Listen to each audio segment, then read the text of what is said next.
Well, Asian markets, they gain in early trade following comments coming in from the U.S. Fed Reserve Chairman, Jerome Powell. Now, in terms of geopolitical news, the U.S. President Donald Trump and North Korean leader Kim Jong-un are set to meet later today in Vietnam for the second time in less than a year. Now, talks will focus really on convincing the North Korea to end the nuclear program in exchange for some sanctions relief. So that's going to be the focal point in today's trading session in terms of Asian markets.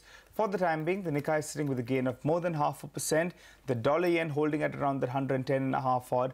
Even the Kospi actually is holding with a gain of around 0.2%. So let's get that market up for you on the screen. Still holding in the green. And the other couple of markets as well should come up for you. Both the Taiwanese index and the Straits, the initial ticks are just coming in there as flat as can be. The SGX Nifty is indicating a bit of a bounce back after yesterday's 40-50 point cut. Maybe a 40 point bump up just to kickstart trade, but crucial to watch what's going on the borders, and markets really count for little out there. We want, our armed forces to be safe. They're fighting for our country. So that's something that we'll keep an eye out on as well. Absolutely, Nigel. But let's talk about the U.S. markets. In the 2 hours of testimony to the Senate Banking Committee, Fed Chair Jerome Powell spelled out the central bank's approach to an economy that is likely slowing. He reiterated that the Fed is in no rush to hike rates. CNBC's Steve Lisman explains. Fed Chairman Jerome Powell, it's day one of his congressional testimony, offering a generally dovish outlook on policy, not closing the door on another rate hike entirely this year, but emphasizing the Fed is in a wait-and-see mode. The committee has decided that with our policy rate in the range of neutral, with muted inflation pressures, and with some of the downside risks that we've talked about, this is a good time to be patient and watch and wait and see how the situation evolves. Well, if it sounds like he said that before, it's because he had. Powell stuck closely to the words from the January Fed meeting and press conference. The Fed pivoted in that conference from a policy of gradually increasing rates to patience. Powell offered an optimistic view of the U.S. economy, but said headwinds, both foreign and domestic, had clouded the outlook. And Powell suggested he did not see a threat from the economy running out of workers. That's important. He said the economy is drawing in workers who were on the sidelines, lessening the inflation threat. Day 2 of Powell's testimony tomorrow in front of the House. That could be more contentious. With the House has several new committee members, investors will get a chance to see just how much support the new House members have for the Fed's new policy of patience, or whether they have other policies they'd like the Fed to follow. And in the U.S. market, stocks closed lower following Federal Reserve Chairman Jerome Powell's congressional testimony, during which he reiterated the central bank's wait-and-see approach. The Dow Jones dipped over 30 points, S&P 500 pulled back 0.1%, while the Nasdaq closed 0.7% lower. The major indices alternated between gains and losses for most of the session. In terms of economic data to watch, data released by the Commerce Department showed housing stats fell 11.2% in December and reached their lowest level since September 2016. CNBC's Dedre Bosa gets us a wrap of all the action on Wall Street. It was choppy trade today. Stocks ultimately ending with minor losses. The Dow, S&P, and the Nasdaq all finishing lower. But keep in mind, these markets have been on a tear. The Dow and Nasdaq going on a 9-week winning streak. Now, there were 3 main factors at play today. There were Home Depot earnings, as well as a few others that missed Wall Street expectations. There was mixed economic data and that testimony from Fed Chair Jay Powell. In prepared remarks, Powell said the economy is healthy, but the Fed is also seeing cross-currents and conflicting signals, helping to justify the decision to take a breather from further rate hikes. Have a listen to what he said. The idea that deficits don't matter for countries that can borrow in their own currency, I think, is just wrong. I think U.S. debt is fairly high at a level of GDP, and much more importantly than that, it's growing faster than GDP, fairly significantly faster. We're not even close to primary balance, which means, the deficit before interest payments. So we're going to have to either spend less or raise more revenue.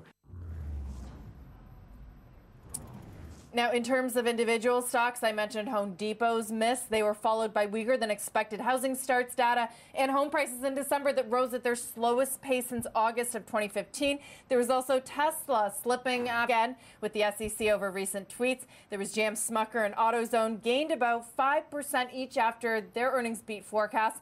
Tomorrow, guys, there's lots of macro stuff to keep an eye on, which you'll be watching today, your time as well. Investors, of course, watching events unfold in Hanoi, President Trump's summit with Kim Jong-un, and any developments in China-U.S.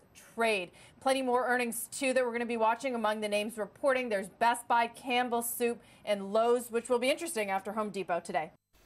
Well, on that note, let's hear out what market experts have to say about the Fed and the markets going ahead as well. We have 2 rate hikes incorporated in our projections, and I think that that still holds as a likely outcome. And the reason why is that financial conditions have rebounded basically completely since the December turmoil. We have in train an agreement on China, and there are a number of reasons to believe that some of the weakness in Europe might moderate a bit. And so that puts us on a path for the current situation where the markets are pricing in cuts. And in fact, the second half of the year is likely to be stronger. The market was looking for the Fed to go on hold, and that's exactly what happened. But there's a whole bunch of other macro events, Brexit, China trade, Mueller report. I mean, there's a whole bunch of other events out there that could push it either way. But we're focused on the economy. Economic growth is sort of 2% plus.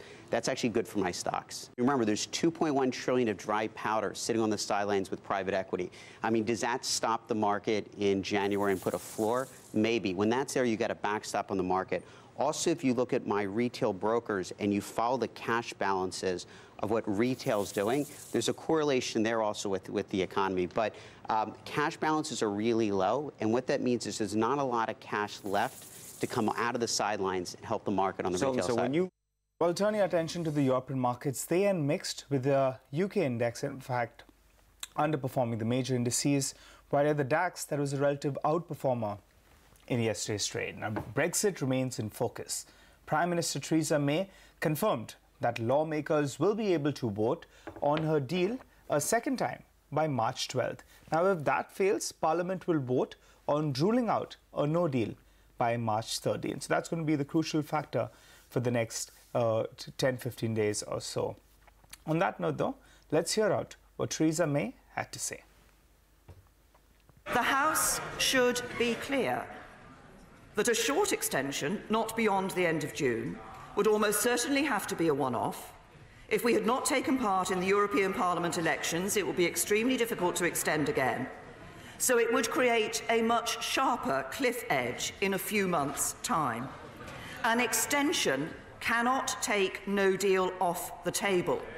The only way to do that is to revoke Article 50, which I shall not do, or agree a deal. Let's talk about the currency space, where dollar holds steady, hovers near the 3-week low after Federal Reserve Chairman Jerome Powell reiterated that the central bank would stay patient on monetary policy. Well, all eyes in the commodity space, and oil prices recover after a steep drop on President Donald Trump's renewed pressure campaign on OPEC, and also reports of declining crude inventories in the United States. That's what's supporting prices. So Brent crude prices in the last 24 hours have gained by close to around $1 odd.